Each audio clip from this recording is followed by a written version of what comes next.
Hi, I'm Lauren English, licensed professional counselor and business development representative with Pinnacle Point Hospital.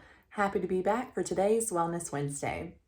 How many of you find a lot of comfort in controlling as many things as possible?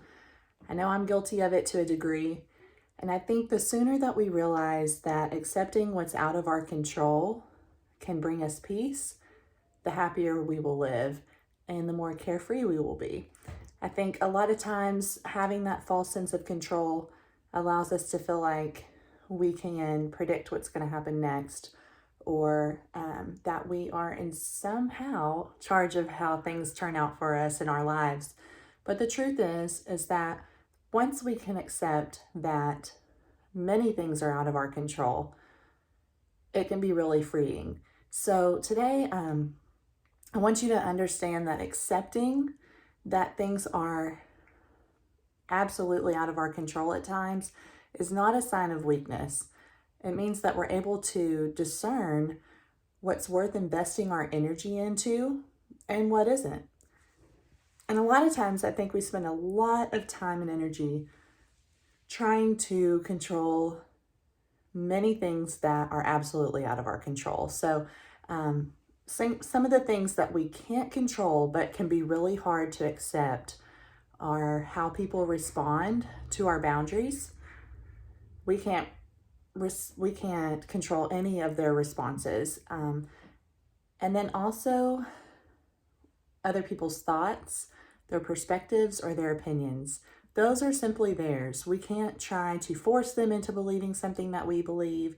We can't try to change their opinion.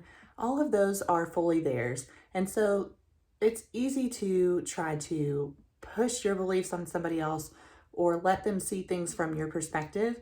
But at the end of the day, that's all out of our control. What's already been done in the past, it's over. We can't control it.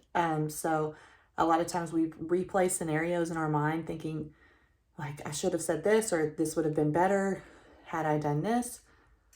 But you'll feel more at peace if you just accept that it's happened and you move forward.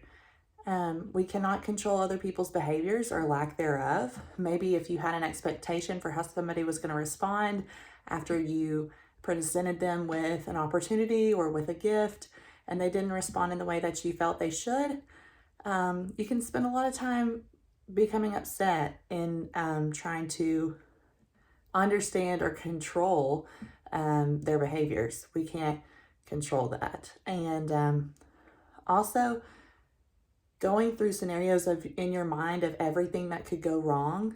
I know a lot of times people with anxiety experience this a lot. They try to predict the future. And this can just leave you feeling very worn out mentally and physically, because we can't possibly plan for every little thing that can go wrong. And the sooner that we allow ourselves to be free from that, the more present we can be as we move into each situation. And then also, last but not least, as we move into the holidays, we can't control who our biological family is. At the end of the day, though, we can choose our chosen family. So while we may not be able to make those choices, there are a lot of things that we can control. But I hope that today, this reminder of what we can't control will allow you to feel more peace and give yourself a break from trying to control things in your life. Thanks so much. I'll see you next time.